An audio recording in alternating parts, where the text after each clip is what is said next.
Ano ang Reserve Officer Training Corps? Ang Reserve Officer Training Corps ay isang programa na itinatag under Section 38 at Section 39 ng RA 7077 o ang Citizen Armed Forces of the Philippines Reservists Act na naglalayon na magkaroon ng military training sa lahat ng tertiary level para hubugin, sanayin na maging kasapi ng Reserve Force ng Philippine Army bilang paghahanda sa national defense ng ating bansa.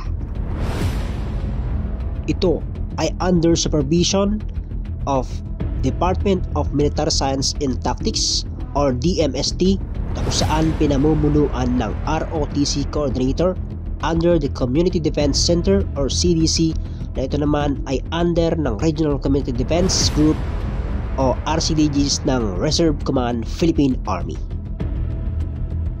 May dalawang uri ng kadete sa Reserve Officer Training Corps, ang Basic ROTC na kung saan sasailalim sa loob ng 2 semestre, habang ang Advanced ROTC Cadets ay sasailalim sa loob ng 3 taon. Ang pagiging kadete sa ROTC magsisimula bilang plebo o Cadet Officer Qualifying Course or COQC. Dito sasanayin ang mga kadete kung ano ang mga alituntunin at patakaran bilang isang kadete ng ROTC at papaano ang tamang pagsunod sa kanilang senior officer. Pagkatapos na sila ay ma-recognize as 3rd class, magkakaroon sila ng rank of Cadet 2nd Lieutenant at Cadet 1st Lieutenant bilang 3rd class.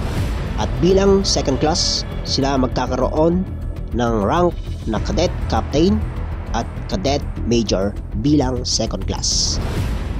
At bilang 1st class o ang Military Science 41 at Military Science 42 ay magkakaroon sila ng rank of Cadet Lieutenant Colonel, habang ang Class Corps Commander has a rank of Cadet Colonel bilang 1st class.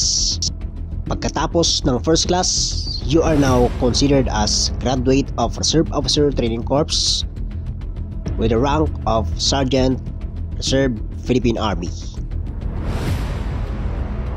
That's all. Thank you very much.